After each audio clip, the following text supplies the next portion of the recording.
โดยวันนี้สมเด็จพระเจ้าอยู่หัวจะเสด็จพระราชดำเนินทรงเก็บพระบรมอัฐิพระบาทสมเด็จพระปรมินทรมหาภูมิพลอดุลยเดชณพระเมรุมาตรบนถนนพิธีท้องสนามหลวงค่ะซึ่งในโอกาสนี้จะนำท่านผู้ชมนั้นไปพบกับบทสรุปย่อของเหตุการณ์ที่เกิดขึ้นเมื่อวานนี้นั่นก็คืองานพระราชพิธีถวายพระเพลิงพระบรมศพพระบาทสมเด็จพระปรมินทรมหาภูมิพลอดุลยเดชที่ผ่านพ้นไปแล้วเมื่อคืนนี้ค่ะเมื่อวานนี้ในช่วงเช้านะคะ 7 นาฬิกาสมเด็จพระเจ้าอยู่หัวเสด็จพระราชดำเนินโดยรถยนต์พระที่นั่งยังพระที่นั่งดุสิตมหาปราสาทในพระบรมมหาราชวังอัญเชิญพระบรมโกศลงจากพระแท่นสุวรรณเบญจดลไปประดิษฐานที่พระยานมาส3 ลำคาญนะคะ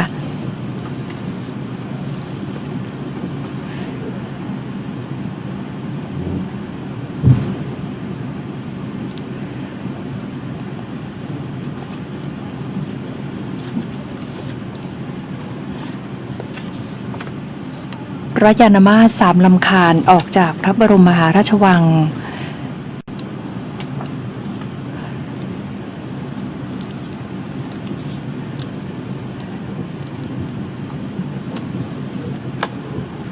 ถวายนพประดลมหาเสวตฉัตรคันดารกลางกั้นแล้วญาตราขบวนพระบรมราชอิสริยยศไปยังพระมหาพิชัยราชรสหน้าวัดพระเชตุพนวิมลมังคลาราม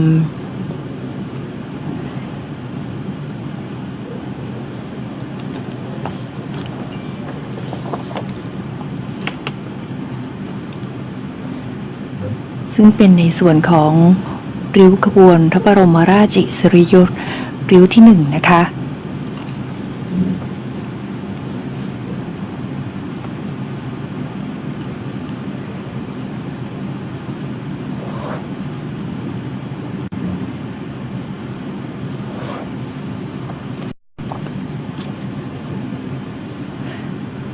ริ้วขบวนพระบรมราชอิสริยยศได้ผ่านทางถนนมหาราชถนนท้ายวังและมาอย่างหน้าพระเชตุพนวิมลมังคลารามสมเด็จพระเจ้าอยู่หัวเสด็จพระราชดำเนินส่งทอดผ้าไตร20 ไตรที่ท้ายเกริ่นบันไดนาคพระมหาพิชัยราชรสพระสงฆ์สดับปกรณ์เที่ยวละ5 รูปและอัญเชิญพระบรมโกศขึ้นประดิษฐานในบุษบกพระมหาพิชัยราชรส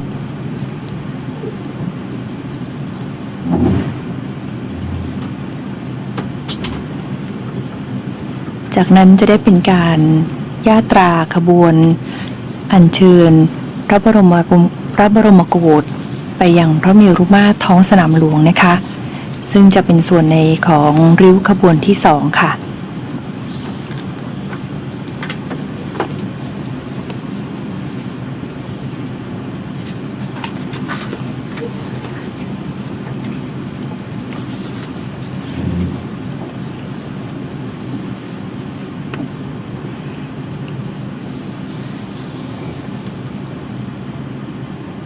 พระมหาพิชัยราชรสได้ญาตราเข้าสู่พระเมรุมาตรท้องสนามหลวงสมเด็จพระเจ้าอยู่หัวเสด็จพระราชดำเนินตามเมื่อขบวนพระบรมราชอิสริยยศได้เข้าสู่ท้องสนามหลวงขณะนั้นสมเด็จพระเจ้าอยู่หัวเสด็จประทับรอที่พระพลายกนอกราชวัตรพระเมรุมาตรและเมื่ออัญเชิญพระบรมโกศลงจากพระมหาพิชัยราชรสโดยเกริ่นบันไดนาคเรียบร้อยแล้วจึงได้ตั้งขบวนพระบรมราชอิสริยยศเวียนพระเมรุมาตรสมเด็จพระเจ้าอยู่หัวพร้อมด้วยพระบรมวงศานุวงศ์เสด็จพระราชดำเนินตามพระบรมโกศเวียนพระเมรุมาตรครบ3 รอบแล้วเสด็จไปประทับณพระที่นั่งทรงธรรมเทียบราชรถปืนใหญ่ที่สะพานเกริ่นบันไดนาคพระเมรุมาตรด้านทิศเหนือเพื่ออัญเชิญพระบรมโกศขึ้นประดิษฐานณพระจิตกาทานปิดพระฉากและพระวิสูตรประกอบพระโกฐจันทร์หลังจากที่ตั้งแต่งเสร็จเรียบร้อยแล้วเปิดพระฉากพระวิสูตรสมเด็จพระเจ้าอยู่หัวเสด็จขึ้นพระเมรุมาตร ทรงจุดธูปเทียนครึ่งทองน้อยถวายราชสักการะพระบรมศพจากนั้นเสด็จลงจากพระเมรุมาตรประทับรถยนต์พระที่นั่งหลังพระที่นั่งทรงธรรมเสด็จพระราชดำเนินกลับค่ะ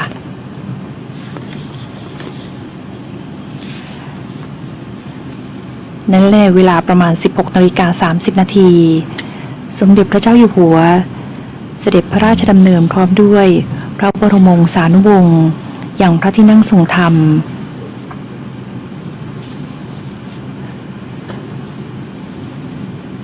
ทรงจุดธูปเทียนครึ่งทรงธรรมทรงพระกรุณาโปรดเกล้าโปรดกระหม่อมให้สมเด็จพระเทพรัตนราชสุดาสยามบรมราชกุมารีทรงจุดธูปเทียนครึ่งทองน้อยสำหรับพระบรมศพทรงธรรมที่พระเมรุมาตรจากนั้นพระสงฆ์ถวายพระธรรมเทศนาจบพระราชาคณะ50 รูปสวดสาธรพจน์ถวายไทยธรรมบูชากันเทศและทรงทอดผ้าไตรถวายพระเทศซึ่งณที่นั้นมีผู้นำและประมุขจากประเทศต่างๆและพระบรมวงศานุวงศ์จากต่างประเทศร่วมเฝ้าทูลละอองธุลีพระบาทด้วยค่ะ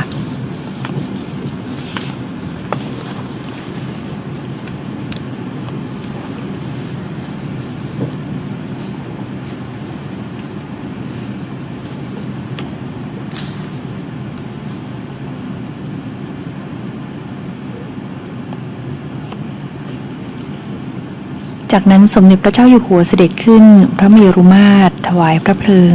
พระบรมศพชาวพนักงานประโคมกระทั่งโมโหระทึกสังแตรงอนแตรฝรั่งปีกลองชนะและปีพาดทหารกองเกียรติยศ3 เหล่าทัพถวายความเคารพเป่าแตรนอนและยิงปืนเล็กยาว9 นัดพร้อมกับทหารปืนใหญ่ยิงปืนใหญ่ถวายพระเกียรติ21 นัดระหว่างนั้นทรงพระกรุณาโปรดเกล้าโปรดกระหม่อมให้พระบรมวงศานุวงศ์ขึ้นถวายพระเพลิงพระบรมศพนะคะซึ่งได้มีการถวายดอกไม้จันทร์โดยประมุขและผู้นำจากนานาประเทศที่เดินทางมาร่วมในพระราชพิธีถวายพระเพลิงพระบรมศพค่ะ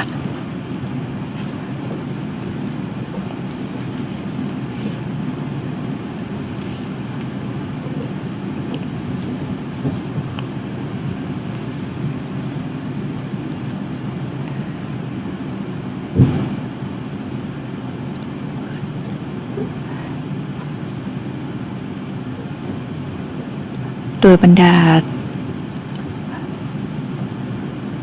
ผู้นำจากทั่วโลกนะคะได้ขึ้นถวายดอกไม้จันทร์ในพระราชพิธีถวายพระเพลิงพระบรมศพเสร็จสิ้นแล้วสมเด็จพระเจ้าอยู่หัวมีพระราชปฏิสันถานกับพระประมุขพระราชวงศ์และผู้แทนรัฐบาลต่างประเทศ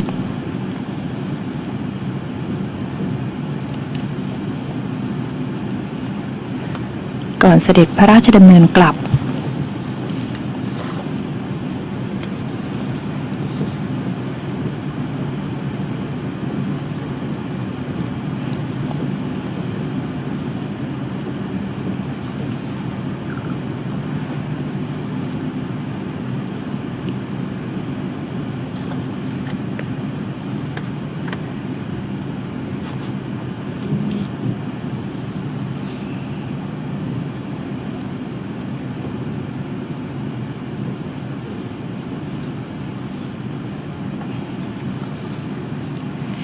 หลังจากนั้นสมเด็จพระเจ้าอยู่หัวเสด็จพระราชดำเนินมายังพระที่นั่งทรงธรรม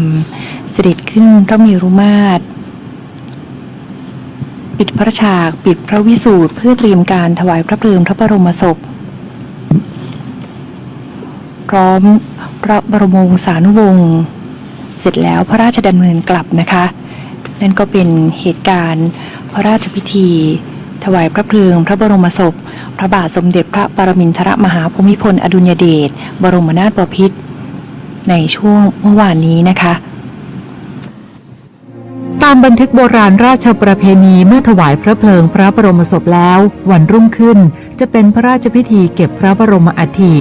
โดยในครั้งนี้เมื่องานพระราชพิธีถวายพระเพลิงพระบรมศพพระบาทสมเด็จพระปรมินทรมหาภูมิพลอดุลยเดชบรมนาถบพิตรวันที่ 26 ตุลาคม 2560 เสร็จสิ้นลงรุ่งเช้าวันที่ 27 ตุลาคม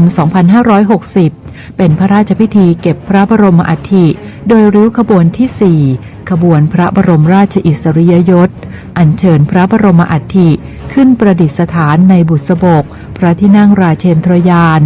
และอัญเชิญพระบรมราชสรีรางคารขึ้นประดิษฐานพระที่นั่งราเชนทรยานน้อยเป็นริ้วขบวนคนหามที่ประกอบด้วยเครื่องประกอบพระบรมราชอิสริยยศริ้วขบวนนี้จะเคลื่อนจากพระเมรุมาตรจากถนนสายกลางสนามหลวงเข้าสู่ถนนราชดำเนินในผ่านหน้าศาลหลักเมืองเลี้ยวขวาถนนหน้าพระลานเข้าประตูวิเศษชัยศรีสำหรับประตูวิเศษชัยศรีเป็นประตูชั้นนอกพระบรมมหาราชวังอยู่ด้านทิศเหนือตรงกับถนนหน้าพระธาตุสร้างขึ้นในสมัยพระบาทสมเด็จพระพุทธยอดฟ้าจุฬาโลกมหาราชนับเป็นประตูที่มีความสำคัญเพราะเป็นประตูที่มีการเสด็จพระราชดำเนินเข้าสู่พระมหามณฑียนถัดเข้าไปจะเป็นประตูพิมานชัยศรีเมื่อมองผ่านประตูนี้จะเห็นพระที่นั่งจักรีมหาปราสาทที่มีความสวยงามเป็นอย่างมากเมื่อริ้วขบวนพระบรมราชอิสริยยศเคลื่อนเข้าสู่พระบรมมหาราชวังแล้วจะแยกเป็นสองสายโดยพระที่นั่งราเชนทรยานน้อยเชิญพระบรมราชสรีรางคารไว้ที่พระศรีรัตนเจดีย์วัดพระศรีรัตนศาสดารามส่วนขบวนพระบรมราชอิสริยยศเชิญพระบรมอัฐิโดยพระที่นั่งราเชนทรยานเข้าประตูพิมานชัยศรีเลี้ยวขวาไปถนนอมรวิถีไปยังพระที่นั่งดุสิตมหาปราศาสตร์ประดิษฐานที่บุษบกแว่นฟ้าทองรวมระยะทาง 1,075 เมตรใช้เวลาประมาณ30นาทีในท่าเดินปกติตามจังหวะกลองมีเครื่องประกอบพระบรมราชอิสริยยศได้แก่มีตำรวจม้านำ1คู่ธงสามชาย1คู่ประตูหน้า1คู่มโหระทึกกลองชนะแดงลายทองกลองชนะเงินกลองชนะทองแตรฝรั่งแตรงอนและสังฉัตรเครื่องสูงทองแผ่ลวดพระนำหน้าอินเชิญพุ่มดอกไม้เงินพรหมเชิญพุ่มดอกไม้ทองราชองครักษ์เชิญธงมหาราชแสงเสด็จ24นายเครื่องสูงทองแผ่ลวดจัดเครื่องสูงหักทองขวางหลังสำหรับการพระราชพิธีถวายพระเพลิงพระบรมศพพระบาทสมเด็จพระปรมินทรมหาภูมิพลอดุลยเดชครั้งนี้กำลังพลทุกหน่วยและเจ้าหน้าที่ทุกนายที่ได้รับมอบหมายรู้สึกเป็นเกียรติอย่างสูงสุดในชีวิตที่ได้ร่วมในการพระราชพิธีและทำการฝึกซ้อมอย่างเต็มที่เพื่อให้เกิดความพร้อมเพรียงในการเคลื่อนขบวนให้งดงามประหนึ่งราชรถเคลื่อนบนหมู่เมฆส่งเสด็จสู่สวรรค์นับเป็นการถวายพระเกียรติอย่างสูงสุดใ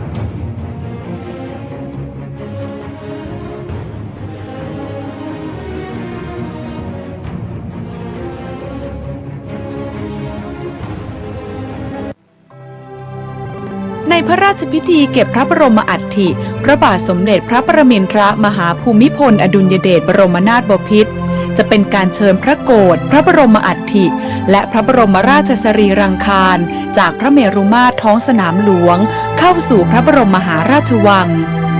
การเชิญพระโกฐพระบรมอัฐิจะเชิญโดยพระที่นั่งราเชนทรยานส่วนการเชิญพระผอบพระบรมราชสรีรังคารจะเชิญโดยพระที่นั่งราเชนทรยานน้อยที่ช่าง10หมู่จัดสร้างขึ้นใหม่ทั้งองค์ถอดแบบรูปทรงมาจากพระที่นั่งราเชนทรยานแต่มีขนาดเล็กกว่าออกแบบโดยนางสาวชุลีวรรณวงบุญในช่างศิลปกรรมสำนักช่าง10หมู่กรมศิลปากรพระที่นั่งราเชนทรยานน้อยเป็นพระที่นั่งราชยานทรงบุษบกสร้างด้วยไม้แกะสลักลงรักปิดทองประดับกระจกทั้งองค์การประกอบพระที่นั่งราเชนทรยานน้อยใช้วิธีการเข้าไม้แบบโบราณสูง414เซนติเมตรกว้าง100เซนติเมตรและยาว548เซนติเมตร รวมคานหามมีคานสำหรับหาม4คานใช้คนหาม56คนพื้นเรือนเป็นรูปทรงสี่เหลี่ยมผืนผ้าต่างจากพระที่นั่งราเชนทรยานที่เป็นรูปสี่เหลี่ยมจัตุรัสภายในประดิษฐานพระผอบพระบรมราชสรีรังคารกว้าง36เซนติเมตรสูง60เซนติเมตรความวิจิตรงดงามของพระที่นั่งราเชนทรยานน้อยมีองค์ประกอบด้วยกันทั้งหมด20รายการประกอบด้วยเม็ดน้ำค้างปลียอดลูกแก้วบัวกลุ่มเหมบัวคอเสื้อองค์ระฆังบลาลีบันแถลงเฟื่องระยะคันถวยประจำยามรักอกเสาไม้12กาบพรมสอนกระจังปฏิญาณบัวท้องไม้เชิงบาทหน้ากระดานบัวหงายครุฑยุทธนาคและฐานสิงห์ส่วนซุ้มเครื่องยอดยังมีลายเฟื่องอุบะสลักดุลโลหะประดับงดงามโดยลวดลายของไม้แกะสลักที่ใช้ประดับพระที่นั่งราเชนทรยานน้อยก็ถอดแบบมาจากพระที่นั่งราเชนทรยานเช่นเดียวกันแต่ปรับขนาดให้มีความเหมาะสมและมีความแตกต่างที่กระจังปฏิญาณโดยพระที่นั่งราเชนทรยานจะมีลักษณะเป็นกระจังรวนส่วนพระราเชนทรยานน้อยมีลักษณะเป็นแนวตรงประดับโดยรอบแผงพนักระดับสายตารวมทั้งหมด17ตัว3ขนาดเมื่อแกะสลักไม้เสร็จแล้วนำมาลงรักปิดทองประดับกระจกทั้งองค์ให้วิจิตรงดงาม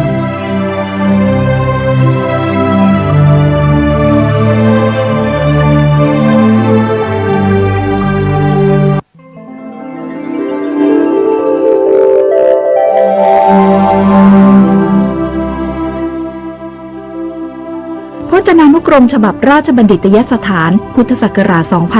2554 ให้ความหมายสังเขปว่าเป็นคำนามคือทานวัตถุมีตู้พระธรรมโต๊ะหมู่เป็นต้นที่เจ้าภาพจัดถวายแก่สงฆ์หรือภิกษุผู้เทศหรือชักบังสุกุลในเวลาปลงศพเรียกว่าเครื่องสังเขปในพระราชพิธีถวายพระเพลิงพระบรมศพพระบาทสมเด็จพระประมินทรมหาภูมิพลอดุลยเดชบรมนาถบพิตรสมเด็จพระเจ้าอยู่หัวทรงพระกรุณาโปรดเกล้าโปรดกระหม่อมให้สำนักพระราชวังจัดทำเครื่องสังเขปได้แก่ตู้สังเขปหรือตู้ใส่หนังสือประดับด้วยภาพพระราชนิพนธ์พระมหาชนกธรรมาสน์ปาติโมกข์หีบปาติโมกข์และพัดรองโดยสำนักช่าง10หมู่กรมศิลปากรได้ออกแบบเครื่องสังเขปได้แก่ตู้สังเขปเป็นตู้กระจกสำหรับใส่หนังสือแกะสลักไม้ปิดทองคำเปลวนายสุธีสกุลหนูกลุ่มประณีตศิลป์ออกแบบบริเวณด้านบนเป็นเหมือนหยดพระเสโทที่ทรงทุ่มเทปฏิบัติพระราชกรณียกิจเพื่อประสบนิกรและประเทศชาติจนมีความเจริญรุ่งเรืองเป็นผืนแผ่นดินทองสมดังพระปฐมบรมราชโองการเราจะครองแผ่นดินโดยธรรมเพื่อประโยชน์สุขแห่งมหาชนชาวสยามประดิษฐานพระประมาพิไทยพปร.ภายใต้อุณาโลมและพระมหาพิชัยมงกุฎด้านซ้ายเป็นรูปกระต่ายสัตว์ประจำปีพระบรมราชสมภพด้านขวาเป็นรูปลิงสัตว์ประจำปีที่เสด็จสวรรคตบานประตูกระจกพ่นสายปิดทองคำเปลวบริเวณด้านซ้ายบนเป็นรูปพระชัยวัตรประจำรัชกาลด้านขวาบนเป็นรูปพระพุทธรูปประจำพระชนมวาลส่วนด้านล่างทั้งซ้ายและขวาเป็นรูปจากพระราชนิพนธ์พระมหาชนกที่ทรงสอนเรื่องความเพียรส่วนบริเวณด้านล่างของตู้เป็นลายคลื่นน้ำสะท้อนถึงโครงการอันเนื่องมาจากพระราชดำริโดยเฉพาะด้านแหล่งน้ำ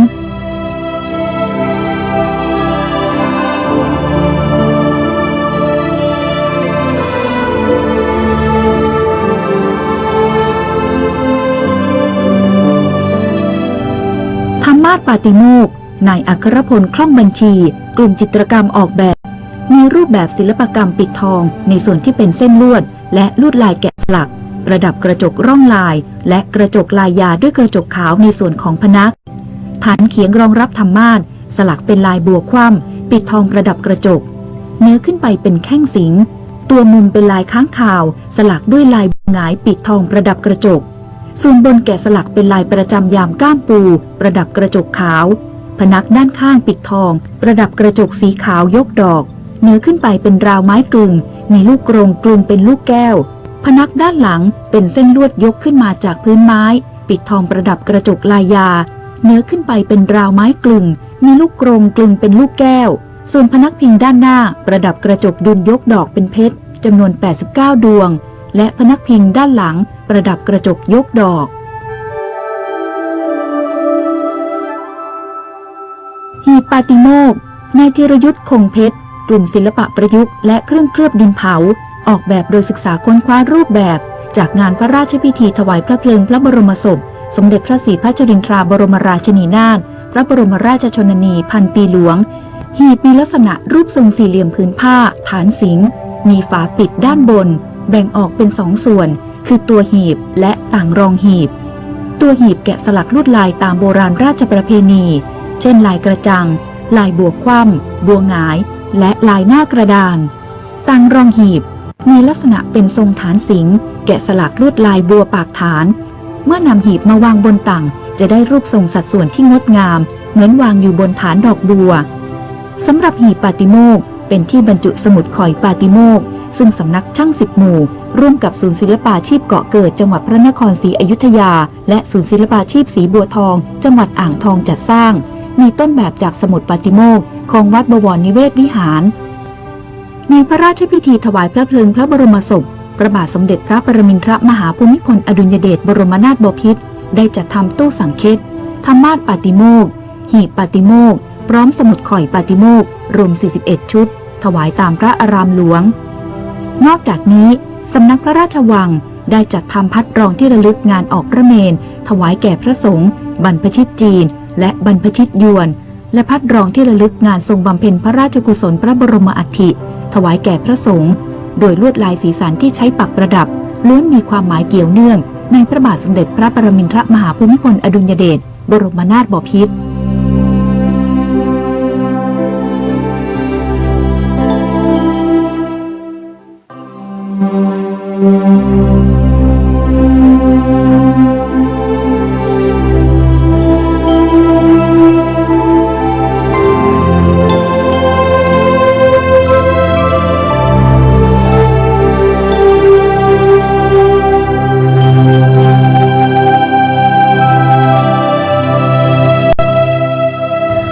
พระศรีรัตนเจดีย์ในวัดพระศรีรัตนศาสดารามพระบรมมหาราชวัง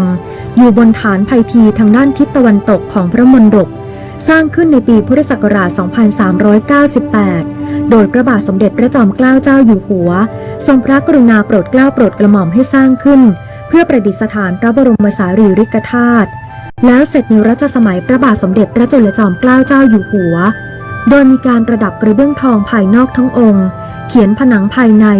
ทำบานประตูและปูพื้นหินอ่อนต่อมาในรัชสมัยพระบาทสมเด็จพระปกเกล้าเจ้าอยู่หัวและพระบาทสมเด็จพระปรมินทรมหาภูมิพลอดุลยเดชได้มีการบูรณะปฏิสังขรณ์ภายนอกองค์เจดีย์และซ่อมแซมส่วนที่ชำรุดให้สมบูรณ์สวยงามดังเดิมพระศรีรัตนเจดีย์เป็นพระเจดีย์ทรงกลมแบบลังกาแบบเดียวกับพระเจดีย์3องค์ที่วัดพระศรีสันเพชรจังหวัดพระนครศรีอยุธยาก่ออิฐถือปูนประดับกระเบื้องโมเสกทองตั้งอยู่บนฐานเขียงมีมาลัย3ชั้นขั้นด้วยฐานโบกคว่ำโบหงายรองรับองค์ระฆังถัดขึ้นไปเป็นบัลลังก์สี่เหลี่ยมมีเสาหารรองรับปล้องฉไนซึ่งเป็นบัวลูกแก้วเรียงจากใหญ่ไปเล็ก20ชั้นต่อจากปลีและหยาดน้ำค้างอยู่ปลายสุดองค์เจดีย์มีความสูงประมาณ40เมตรซุ้มประตูทางเข้ามี4ทิศทางเข้าเป็นรูปโค้งแหลมมีมุกประตู4ด้านทำเป็นหน้าบันประดับช่อฟ้าใบระกาหางหงส์และนาคสะดุ้งตอนบนของซุ้มประตูเป็นเจดีย์องค์เล็กลักษณะเดียวกับพระศรีรัตนเจดีย์บานประตูหูช้างทำด้วยไม้ปิดทองประดับกระจกลงยาลายช่อดอกไม้กรอบประตูตอนบนจำหลักเป็นรูปพญานาค2ตัวหางชนกันตรงกลางห้อยเสียนลงด้านข้างภายในเป็นที่ประดิษฐานพระเจดีย์องค์เล็กที่บรรจุพระบรมสารีริกธาตุนอกจากนี้พระศรีรัตนเจดีย์ยังเป็นที่ประดิษฐานพักไว้ของพระผอบพระราชสรีรังคารสมเด็จพระศรีนครินทราบรมราชชนนีพระผอบพระสรีรังคารสมเด็จพระเจ้าพี่นางเธอเจ้าฟ้ากัลยาณิวัฒนากรมหลวงนราธิวาสราชนครินทร์และพระผอบพระสรีรังคารสมเด็จพระเจ้าพักคินีเธอเจ้าฟ้าเพชรรัตนราชสุดาสิริโสภาพานวดี ก่อนจะเชิญพระราชสรีรังคารพระสรีรังคารไปบรรจุณวัดราชบพิตรสถิตมหาสีมารามในห้วงพระราชพิธีถวายพระเพลิงพระบรมศพพระราชพิธีพระราชทานเพลิงพระศพเมื่อปีพุทธศักราช 2539 2551 และ 2555 ตามลำดับ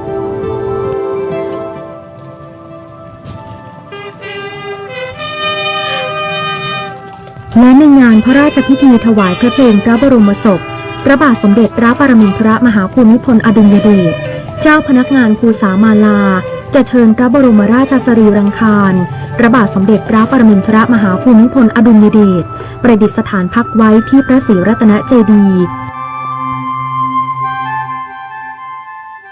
ก่อนจะเชิญไปบรรจุณวัดราชบพิตรสถิตมหาสีมาราม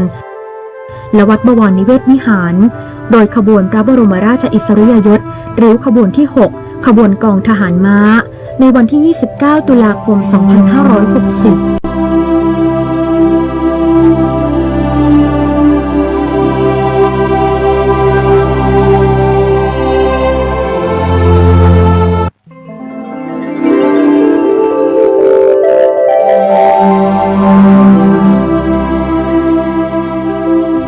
พระราชพิธีถวายพระเพลิงพระบรมศพและพระราชทานเพลิงพระศพในอดีตก่อนการเก็บพระบรมอัฐิพระอัฐิจะพบคำว่าเดินสามหาบคือการให้พระบรมวงศานุวงศ์และข้าราชการฝ่ายหน้ารวม9ชุดละ3คน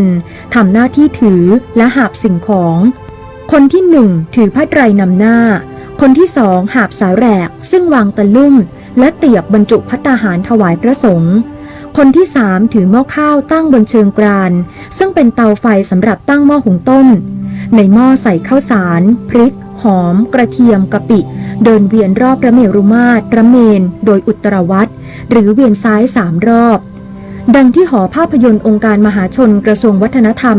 ได้เผยแพร่ภาพยนตร์บันทึกงานพระราชพิธีถวายพระเพลิงพระบรมศพพระบาทสมเด็จพระมงกุฎเกล้าเจ้าอยู่หัวปีพุทธศักราช 2469 ซึ่งได้รับการขึ้นทะเบียนมรดกภาพยนตร์ของชาติครั้งที่ 7 ประจำปีพุทธศักราช 2560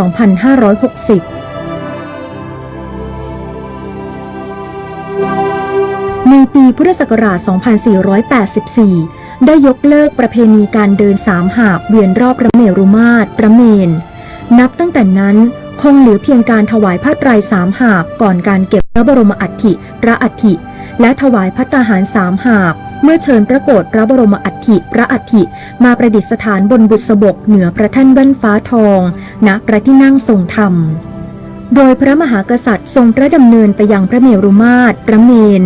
ทรงทอดผ้าไตร3หาบบนผ้าที่ถวายคลุมพระบรมอัฐิพระอัฐิสมเด็จพระราชาคณะพระราชาคณะสดับปกรณ์จากนั้นทรงเก็บพระบรมอัฐิพระอัฐิเรียบร้อยแล้วทรงพระดำเนินไปยังพระที่นั่งทรงธรรมทรงประเคนภัตตาหาร3หาบแด่สมเด็จพระราชาคณะพระราชาคณะที่สดับปกรณ์เมื่อรับพระราชทานฉันเสร็จพระสงฆ์ถวายอนุโมทนาถวายอดิเรกถวายพระพรลาสำหรับภัตตาหาร3หาบจัดตามพระเกียรติยศคือพระมหากษัตริย์สมเด็จพระบรมราชินีจัด9สำรับชั้นเจ้าฟ้าจัด6สำรับและชั้นพระองค์เจ้าจัด3สำรับ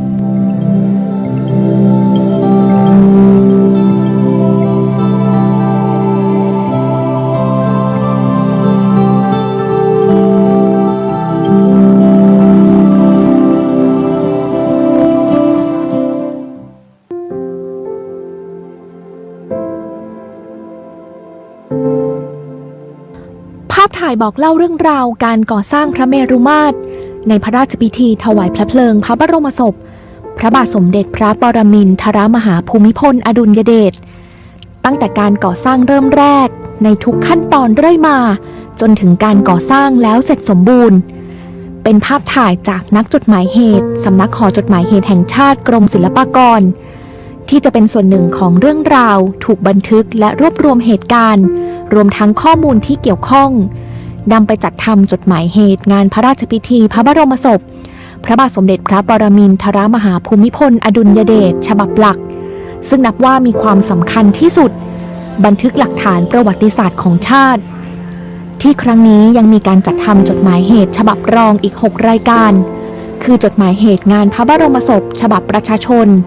และจดหมายเหตุฉบับสื่อมวลชน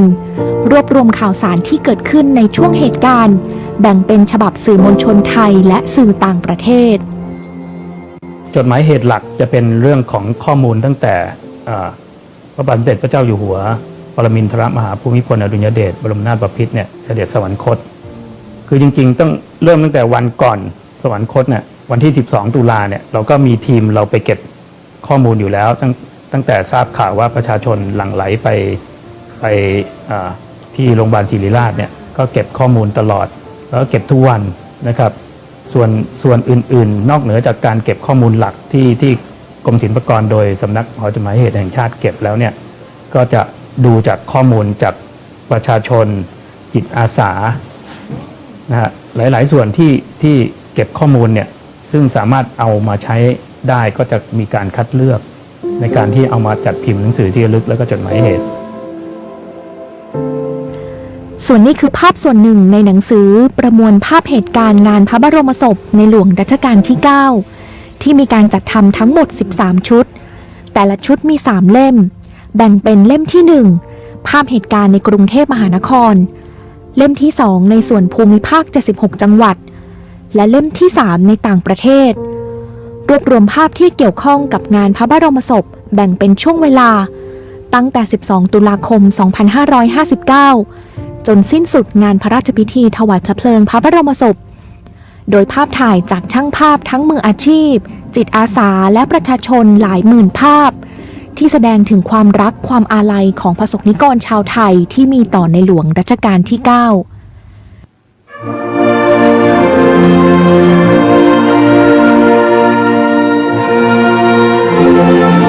สำนักหอจดหมายเหตุแห่งชาติจัดทีมบันทึกเหตุการณ์ตลอดช่วงระยะเวลาสำคัญแบ่งเป็นนักจดบันทึกนักถ่ายภาพนิ่งและนักถ่ายภาพวิดีโอโดยครั้งนี้จดหมายเหตุฉบับหลัก1ชุดจะมี4เล่มซึ่งมากที่สุดเท่าที่เคยมีมาก่อนเนื่องจากมีการเพิ่มบทสำคัญเช่นเรื่องของจิตอาสาการรวมใจของคนในชาติที่เห็นชัดเจนมากในครั้งนี้เรื่องของจิตอาสาค่ะเพราะว่าในส่วนของงานพระบรมศพครั้งนี้จะเห็นว่าในเรื่องของจิตอาสาเป็นเรื่องสำคัญมากที่แสดงให้เห็นความรักความอาลัยนะคะความสำนึกในพระมหากรุณาธิคุณของคนไทยที่ทุกคนพร้อมใจกันซึ่งจะเห็นว่าส่วนของจิตอาสานะคะมีทั้งที่เป็นองค์กรทั้งภาครัฐภาคเอกชนและในขณะเดียวกันมีช่างภาพค่ะซึ่งเป็นช่างภาพอาสาของจดหมายเหตุนะคะเขาไปถ่ายรายละเอียดของคนตัวเล็กๆที่ทำด้วยตัวเองซึ่งตั้งแต่แรกจนเสด็จสวรรคตจนณขณะนี้ยังทำอยู่ซึ่งมีหลายท่านซึ่งน่าสนใจที่จะเอามาลงในหนังสือจดหมายเหตุเล่มนี้ด้วยค่ะและมีการจัดทำหนังสือที่ระลึก3รายการคือหนังสือที่ระลึกพระเมรุมาตรสมัยรัตนโกสินทร์และพระเมรุในรัชสมัยในหลวงรัชกาลที่ 9หนังสือที่ระลึกเครื่องประกอบพระราชอิสริยยศงานพระบรมศพในหลวงรัชกาลที่ 9และเป็นครั้งแรกที่มีหนังสือนวมินทราศิรวาทราชสดุดีเป็นการรวมร้อยกรองเฉลิมพระเกียรติพระบาทสมเด็จพระปรมินทรมหาภูมิพลอดุลยเดชโดยการเชิญกวี9คนร่วมประพันธ์ร้อยกรองที่เกี่ยวข้องกับ9พระราชดำรัสพระบรมราโชวาทในหลวงรัชกาลที่ 9ส่วนในภาคประชาชนมีการรวบรวมการกวีคีตะปวงประชาชนน้อมรำลึกในพระมหากรุณาธิคุณคัดเลือกร้อยกรองลงในหนังสือจดหมายเหตุฉบับรองพระเสด็จสู่ฟ้าราชล้วนอาลัยจำนวน189บทยามที่เปลวเทียนส่องแสงสว่างชี้นำทางให้ก้าวเดินบทเพลงแสงเทียนแสงทิพย์จัดทำโดยกองดุริยางค์ทหารเรือฐานทัพเรือกรุงเทพเป็นหนึ่งในบทเพลงที่จะถูกนำมารวบรวมในหนังสือและซีดีบทเพลงจากดวงใจแด่ในหลวงรัชกาลที่ 9พระผู้สถิตในหทัยราชที่มีการคัดเลือกบทเพลงที่มีความไพเราะเนื้อหาเหมาะสมแบ่งเป็นเพลงไทยลูกทุ่ง99บทเพลง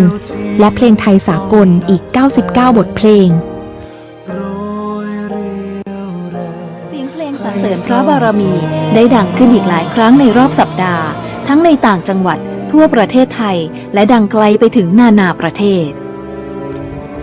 ส่วนนี้คือส่วนหนึ่งของจดหมายเหตุฉบับวิดิทัศน์ทรงสถิตในดวงใจไทยนิรันดร์จำนวน 22 ตอนละความยาว 3-4 นาที เป็นสารคดีบันทึกเหตุการณ์ประวัติศาสตร์การเสด็จสวรรคตตั้งแต่วันที่ 13 ตุลาคม 2559 จนสิ้นสุดพระราชพิธีถวายพระเพลิงพระบรมศพซึ่งสามารถรับชมได้ผ่านทางเว็บไซต์ของกระทรวงวัฒนธรรม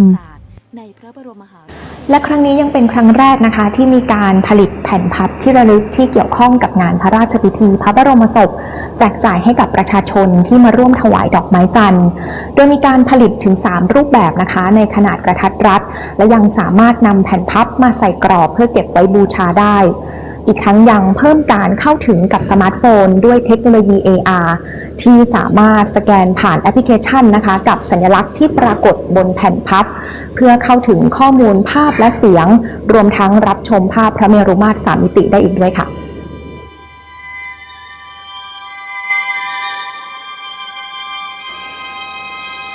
แผ่นพับพิมพ์สีอย่างสวยงามแบ่งเป็นรูปแบบที่1ฉบับภาษาไทย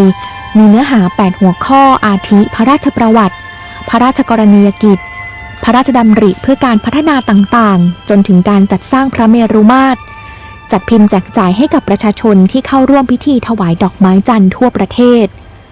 แบบที่2ย่อเนื้อหาจากแบบที่1แต่จัดทำในขนาดเล็กลง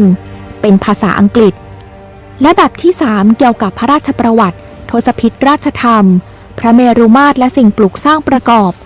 ราชรถพญานามาตรจนถึงซุ้มถวายดอกไม้จันทร์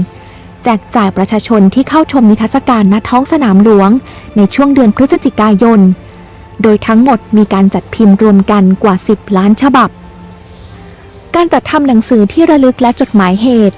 แผ่นพับที่ระลึกบทเพลงและบทกวีต่างๆที่เกี่ยวข้องเนื่องในพระราชพิธีถวายพระเพลิงพระบรมศพในหลวงรัชกาลที่ 9นับว่ามีความสำคัญต่อการบันทึกเรื่องราวต่างๆที่เกิดขึ้นมีคุณค่าทางประวัติศาสตร์ทั้งในปัจจุบันและอนาคตโดยส่วนหนึ่งของหนังสือที่ระลึกและจดหมายเหตุจะแจกจ่ายให้กับสถานศึกษาและห้องสมุดประชาชนทั่วประเทศส่วนภาพของประชาชนทุกภาพในช่วงเหตุการณ์สำนักหอจดหมายเหตุแห่งชาติยังได้เตรียมรวบรวมเพื่อนำมาไว้ในเอกสารจดหมายเหตุในรูปแบบดิจิทัลเพราะทุกภาพล้วนมีความสำคัญเป็นการน้อมแสดงความอาลัยที่ล้วนแสดงถึงการรวมใจของคนไทยทั้งชาติ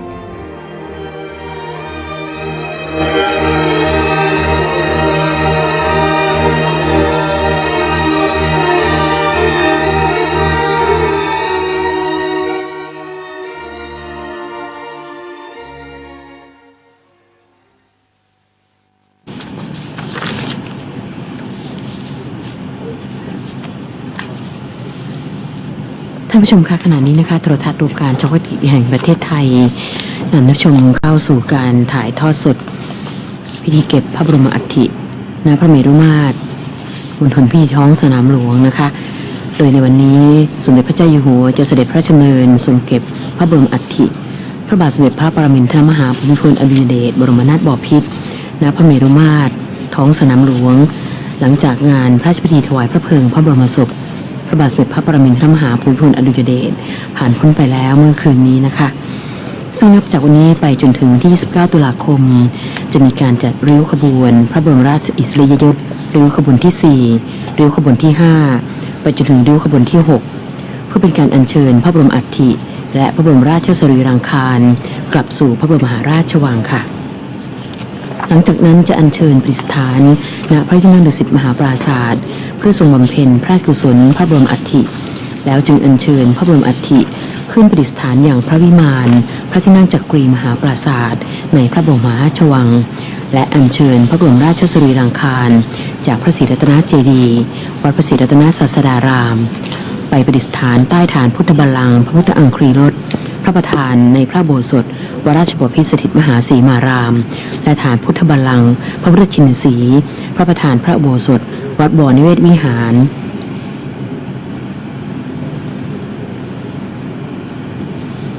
สำหรับกำหนดการเก็บพระบรมอัฐิ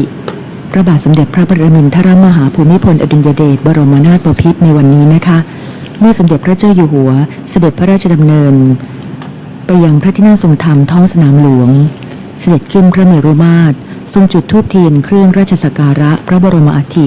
และสมพระบรมอัฐิด้วยน้ำพระสุคนทรงจุดธูปเทียนเครื่องทองน้อยสำหรับพระบรมอัฐิบูชาพระสงฆ์ทรงทอดผ้าไตร3 หาบวางบนผ้าเยรบับคลุมพระบรมอัฐิที่พระจิตกาทานครั้งละ1 ไตรพระสงฆ์สดับปกรณ์ทรงเก็บพระบรมอัฐิจุ่มน้ำพระสุคนในขันทองคำลงยาและทรงวางในพระโกฐทองคำลงยาประดับเพชรจำนวน6 พระโกฐพระราชทานพระโกฐบรรจุพระบรมอัฐิแก่สมเด็จพระเทพราชสุดาสยามบรมราชกุมารีสมเด็จพระเจ้าลูกเธอเจ้าฟ้าจุฬาภรณ์วลัยลักษณ์อัครราชกุมารีทูลกระหม่อมหญิงอุบลรัตนราชกัญญาสิริวัฒนาพนวดีในภาพขณะนี้นะคะทูลกระหม่อมหญิงอุบลรัตนราชกัญญาสิริวัฒนาพนวดีได้เสด็จมาถึงยังพระที่นั่งทรงธรรมท้องสนามหลวงแล้วนะคะเพื่อรอรับเสด็จสมเด็จพระเจ้าอยู่หัวตามหมายกำหนดการต่อเนื่องนะคะเมื่อสมเด็จพระเจ้าอยู่หัวได้พระราชทานพระโกฐบรรจุพระบรมอัฐิแล้วจะทรงพระกรุณาโปรดเกล้าโปรดกระหม่อมให้เจ้าพนักงานภูษามาลาเชิญพระโกฐพระบรมอัฐิ6 พระโกฐลงจากพระเมรุมาตรไปยังพระที่นั่งทรงธรรมสมเด็จพระเจ้าอยู่หัวเสด็จพระราชดำเนินตามด้วยพระบรมวงศ์ทรงจุดธูปเทียนเครื่องทองน้อยและเครื่องราชสักการะบูชาพระบรมอัฐิเสด็จไปทรงถวายโตกภัตตาหาร3 หาบพระสงฆ์รับพระราชทานฉันเสร็จหลังจากนั้นแล้วจะทรงประเคนเครื่องสังเฆต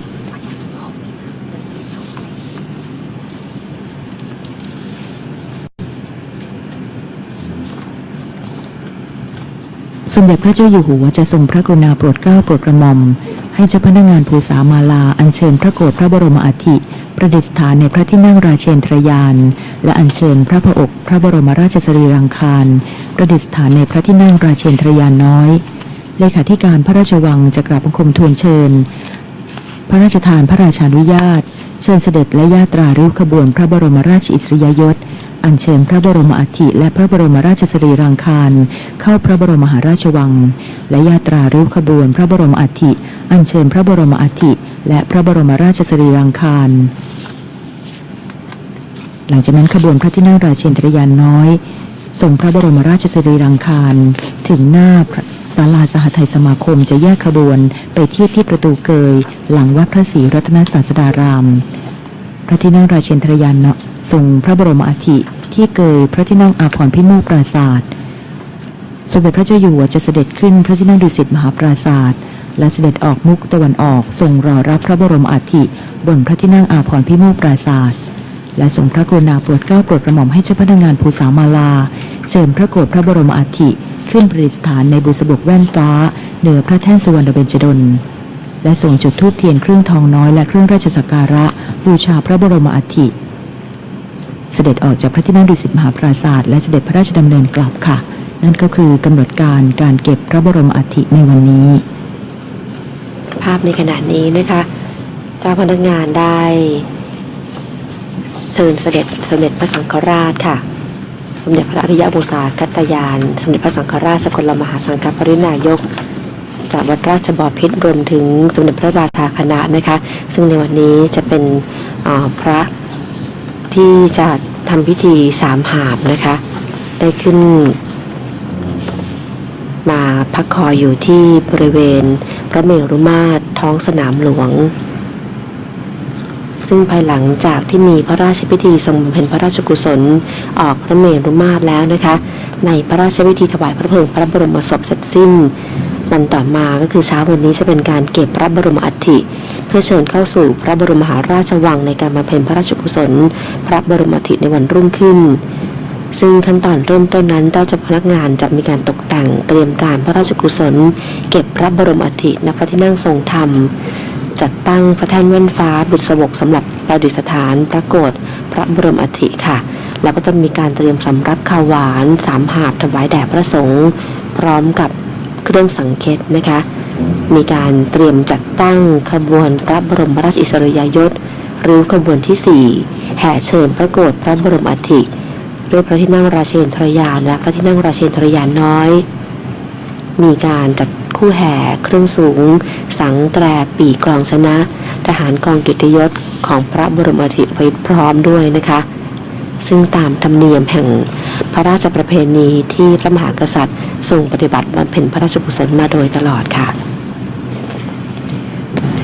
และหนึ่งในสิ่งปลูกสร้างประกอบพระเมรุมาตรที่มีความสำคัญและก็งดงามตามโบราณราชประเพณีนะคะก็คือพระที่นั่งทรงธรรมซึ่งเป็นที่ประทับของสมเด็จพระเจ้าอยู่หัวในการบำเพ็ญพระราชกุศลในพระราชพิธีในครั้งนี้ค่ะโดยพระที่นั่งทรงธรรมครั้งนี้นะคะมีขนาดใหญ่ยาวถึง155เมตรกว้าง44เมตร50เซนติเมตรค่ะภายในพระที่นั่งมีผ้าจิตรกรรมฝาผนังประดับไว้3ด้านนะคะที่เห็นอยู่ด้านนี้เป็นส่วนของมุกกลางนะคะซึ่งเป็นภาพจิตรกรรมโครงการอันเนื่องมาจากพระราชดำริ46โครงการค่ะจัดแสดงเรื่องราวโครงการสวนพระองค์สวนจิตรลดา10โครงการและโครงการอันเนื่องมาจากพระราชดำริในกรุงเทพมหานครและปริมณฑล9โครงการนะคะอย่างเช่นกังหันลมกังหันน้ำชัยพัฒนามูลนิธิพระดาบทซึ่งผนังทางด้านหนึ่งนี้จะมีขนาดใหญ่ที่สุดนะคะมีความกว้าง14เมตร60เซนติเมตรและสูงกว่า8เมตรค่ะอยู่ในส่วนกลางของพระที่นั่งทรงธรรมนำเสนอเรื่องราวโครงการสวนพระองค์สวนจิตรลดาค่ะใช้การลงสีโดยเจ้าหน้าที่จากสำนักช่าง10หมู่นะคะที่ร่วมกันจรดปลายผู้กันค่ะแต่งแต้มลวดลายและย้ำเน้นความคมชัดของภาพจากสีอะคริลิกบนผ้าใบแคนวาสนะคะ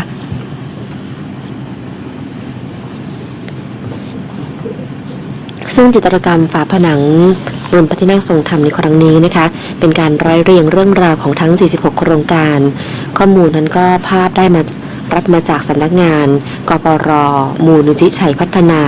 รวมถึงการลงพื้นที่จริงของศิลปินนะคะโดยเน้นวาดภาพเสมือนจริงเหมือนครั้งที่พระบาทสมเด็จพระปรมินทรมหาภูมิพลอดุลยเดชเสด็จพระราชดำเนินไปทรงปฏิบัติพระราชกรณียกิจอย่างพื้นที่ต่างๆนะคะค่ะซึ่งในผนังอาคารของพระนั่งทรงธรรมด้านซ้ายนี้ก็จะประกอบไปด้วยกิจก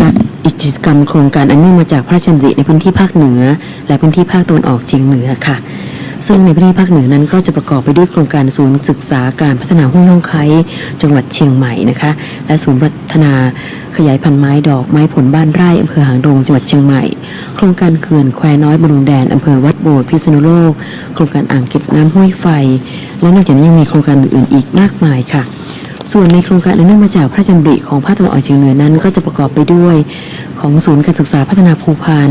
จังหวัดสกลนครนะคะโครงการพัฒนาลุ่มน้ำก่ำจังหวัดสกลนครโรงเรียนตำรวจตระเวนชายแดนโครงการพัฒนาพื้นที่ลุ่มน้ำบางทรายตอนบนอำเภอคำชะอีจังหวัดมุกดาหารโครงการพัฒนาลุ่มน้ำลำพะยังตอนบนอำเภอเขาวงจังหวัดกาฬสินธุ์และศูนย์การศึกษาการพัฒนาและบริการด้านการเกษตรห้วยซอนห้วยซัวหลัก22เมืองนาสายทองนครหลวงเวียงจันทร์ค่ะซึ่งจิตรกรผู้รับผิดชอบในการวาดและลงสีนั้นก็คือวิทยาลัยช่างศิลป์ลาดกระบังสังกัดสถาบันบัณฑิตพัฒนศิลป์นะคะ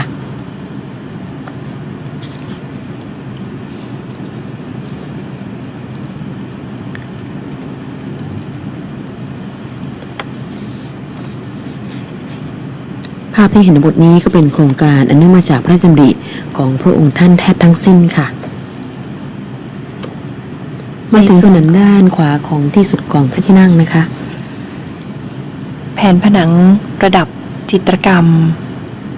3ซึ่งอยู่บริเวณด้านขวาของพระที่นั่งทรงธรรมนะคะหรือทางทิศใต้ค่ะได้บอกเล่า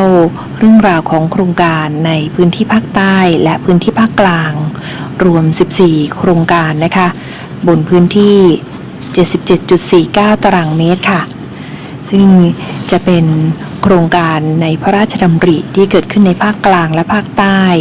อาทิโครงการพัฒนาพื้นที่ลุ่มน้ำปากพนังโครงการช่างหัวมันโครงการเขื่อนขุนด่านประการชนค่ะ สำหรับโครงการ